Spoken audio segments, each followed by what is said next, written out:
Hi everyone and welcome back. This time not to my garden but to my kitchen table. I'm preparing the first seeds of the year. I know it's early, but my last frost date is around mid-April, early April. So a lot of hardy annuals and perennials can be started as early as January. Also, what I want to do today is to freshen up some pansies I bought at a discount. Uh, they need a trim and a little bit of TLC to prepare them for my outdoor containers. I want to show you my setup. Um, Last year I kept all my seedlings here in front of my south-facing kitchen window. I'm thinking this year I'll try to move them to my basement just because I had great success with growing lights. I'll show you also the growing lights I use. They're nothing special, just bought them off a marketplace, local marketplace. They are quite cheap and I feel that they did their job great last year, so I can show them to you this year. I don't use any special shelving. I just have like shelves from IKEA or Gisk that I just repurposed. And this worked for me last year. So let me just show you the plants I picked for today, the seeds I want to sow, and how I do it. Now, these are the seeds I picked for today. I got a bunch more seeds from this company. It's a company based in Ireland, seedaholic.com. They have no social media. Trust me, I tried to give them a follow just to be up to date with all their news and new launches and so on, but they don't have a social media. Seedaholic, and I picked them because they had so many varieties of foxglove, delphinium, even varieties that are not so well known. So for today I picked the following: these F1 hybrids, which are supposed to flower the first year.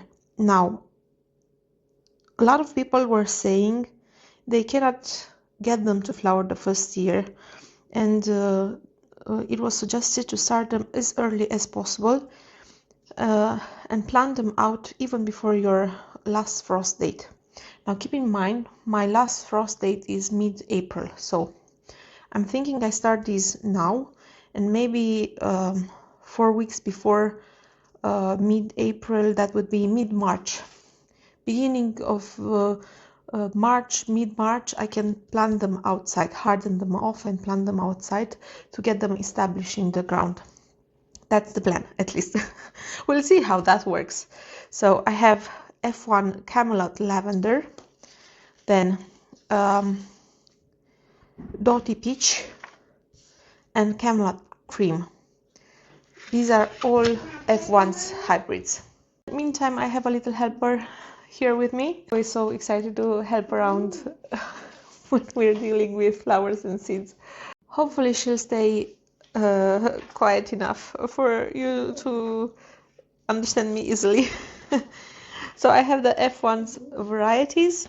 There are three varieties.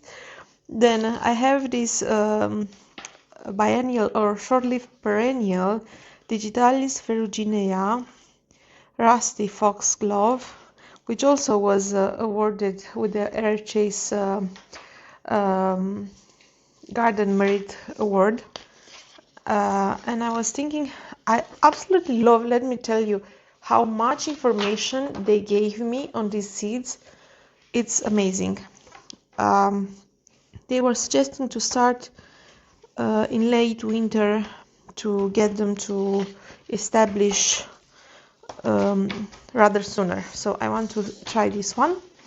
And then I have Digitalis lanata, woolly foxglove, which is a hardy perennial. I think this foxglove has such a unique look to it, and I want to try it out.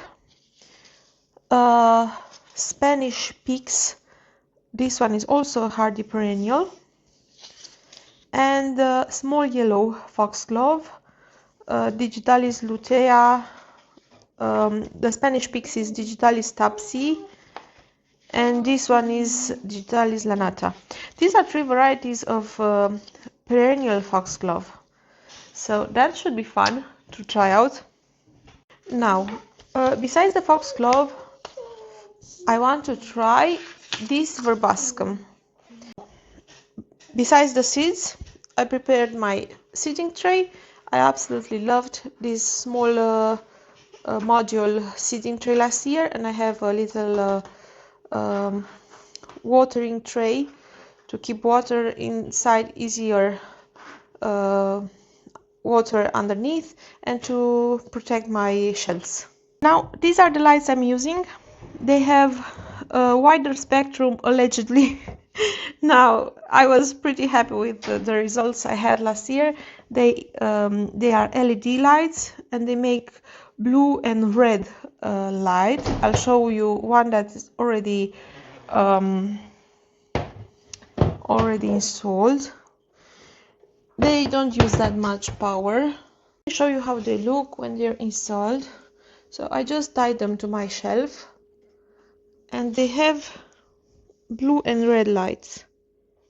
I brought here some seedlings that I wanted to protect from the frost, and some propagations I made from cutting for some sedum. And for now, I'm quite happy with how they are working. I'm sure I look a little bit like the crazy lady with those pink lights out of my kitchen window, but yeah, hopefully in the next few days I get to finish my downstairs growing room, and I can move everything there so I don't bother I don't know, the neighbors supposedly. Thankfully, people around here don't take their Christmas lights off until maybe mid-January, so I don't look that crazy with pink lighting in my window. But for sure, if I want to grow some more seedlings this year, I need more space, and I'd rather not have them outside my kitchen window, just for aesthetic purposes and for practicality and everything else. So hopefully I'll finish my basement office where I can move everything there. Now let's put these on this shelf. So let me show you what I brought. I brought some cloth that I will cut a little bit narrower, and I'll tie with these the light. I forgot to mention I brought diary to write into all the things I'm doing this year. I kept the diary last year as well, but I found this one in the supermarket, and I don't know, fell in love with it because it has like smaller rows and I can take notes here. So let's cut first the fabric for tying off the, let's see if it rips. It does rip, but I don't know if I like the look. I think it's better I take the time to just cut it properly.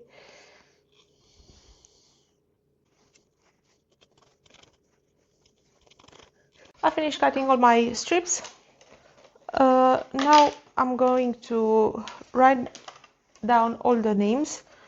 I kept these ice cream sticks during summer because I found them the right size for my tags.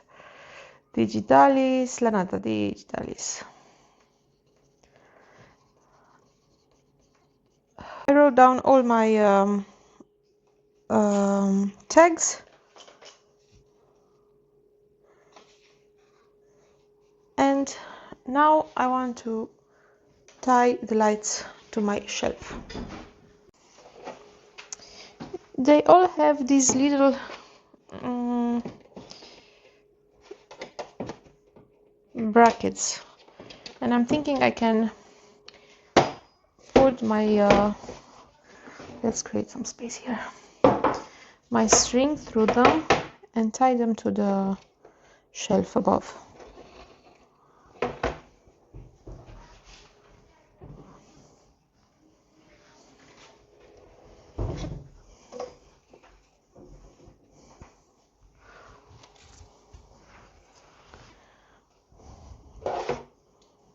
Then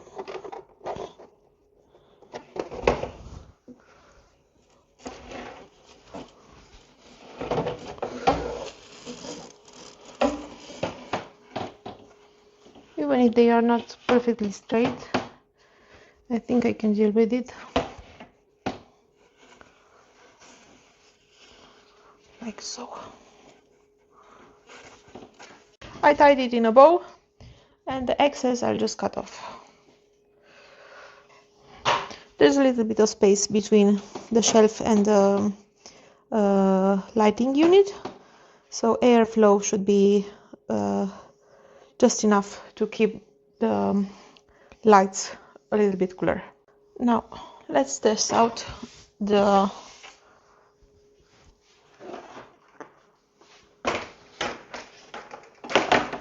fits perfect. Let me put the second light unit up. Let's see, this one. It has the electricity outlet in this direction, so I should be planting it like this. Alright, let me tie it up and then we can start planting.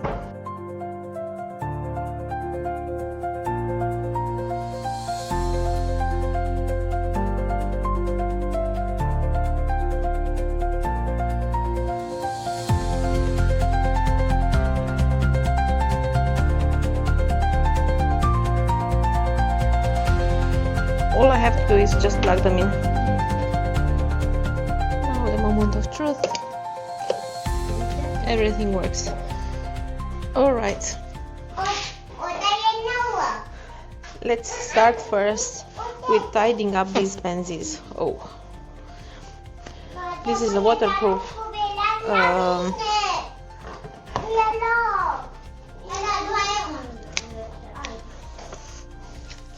I will shorten each of them, but I'll leave some of the foliage on top.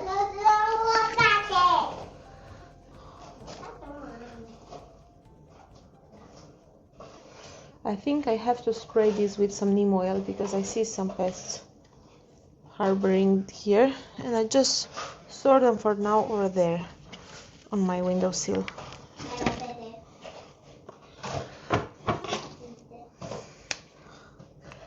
And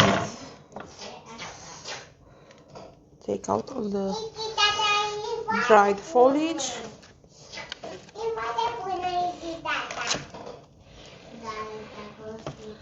Hopefully by shortening the stems I encourage new growth and I encourage them to bush out a little bit. At least that's the purpose of the whole.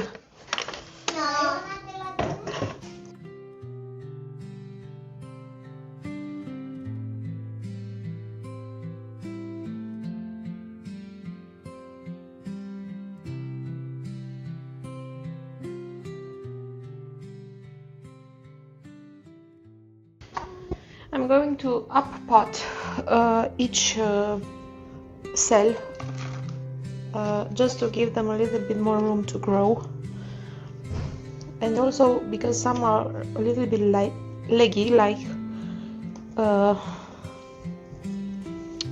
little bit stretched. I'm thinking I should bury them just a little bit to give them extra support.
This is how all the pansies look like. I only have to water them a little bit, and hopefully they'll put some more growth in the following days. So maybe in a week or two I can move them out. I will first prepare the soil. It's an absolute game changer to water the seeding soil or compost or whatever you use. You don't have to choose something pretentious.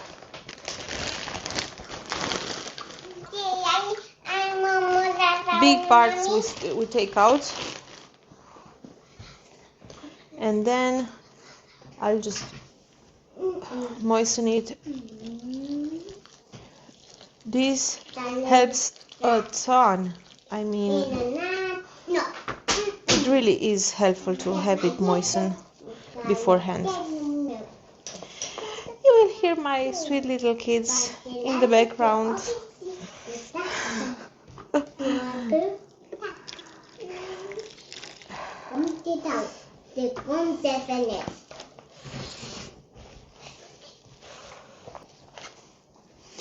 You want it as moistened as it's holding its form, but it's not dripping water. I'm using a plastic box because I can put a lid on it, and then I just store my mix for a little while more. Alright, and then I just fill the tray. I'm making a mess. I cannot wait to finish the basement office. That's gonna be a work area, a place where I can make a mess and not stress about it.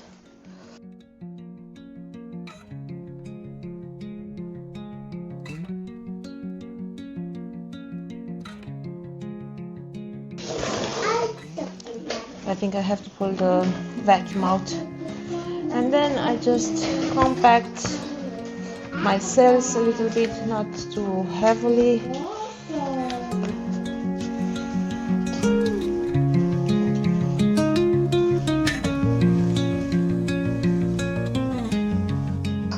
Now I can finally sit down. When I worked on the counter, I feel it's much more comfortable for the, baby and pregnancy and everything. For some reason, I thought it was a good idea to put the soil on the table, which is white. After cleaning, vacuuming, I can finally sit down and start with the seeding process. The F1 Foxglove came in a pelleted form. I already wrote all my names on the ice cream sticks, and now let's try to take it out. I'm thinking I will only put, how many cells do I have? 1, 2, 3, 4, 5, 6, 7, 8, 16. I'm thinking I'll only plant 16, even though I have 25 pelleted seeds. They come in such a cute little pod. That's so cool. Oh no, they are so fast at moving out. People were saying, other gardeners were saying that if you buy pelleted seed, the life time of a seed is much shorter. And I'll try the toothpick. Oh, this works perfectly. Foxglove likes to have light for germination, so I'll just place it on top of the seed, on top of the soil, and maybe just tap it a little bit into the soil so it makes contact.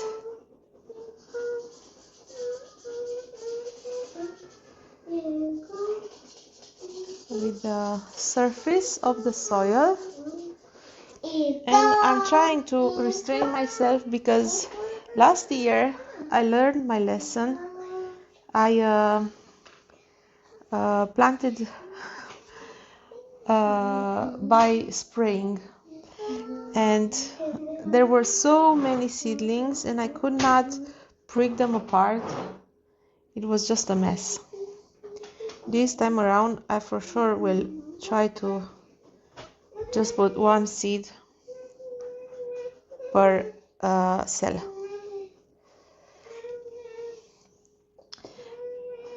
I'm thinking I might get frustrated if I'll end up with no seedling in the cell. So maybe I put two. Let's try to put two a little bit farther apart. Da, mami.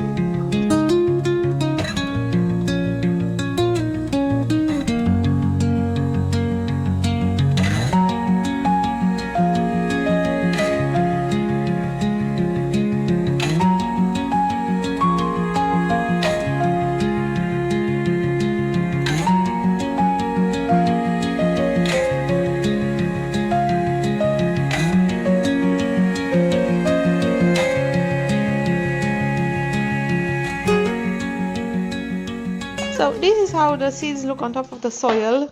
It's so easy to see them because they are pelleted, which is fun. I tried to space them a little bit apart, and now I'm trying to push them just enough to touch the soil. Hop, this one came on my finger. Oh no, don't run.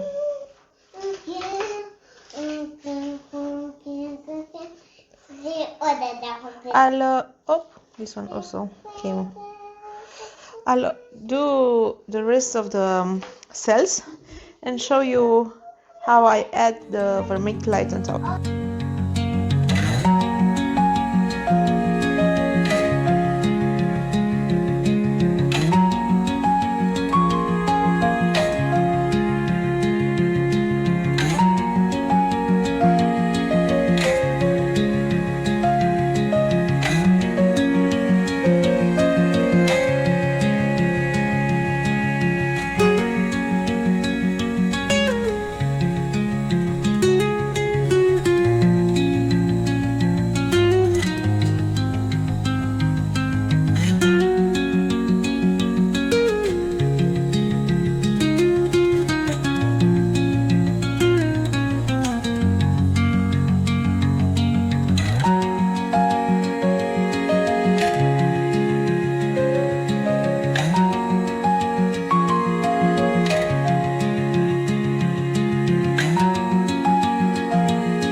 I will broadcast now a little bit of vermiculite.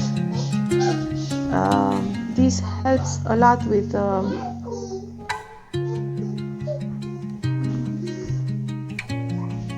moisture retention and prevents algae from forming, and it does not impede the light to reach the soil. Ever since I started adding vermiculite to my seed trays, things improved dramatically for me. The surface of the soil after I added the vermiculite looks like this.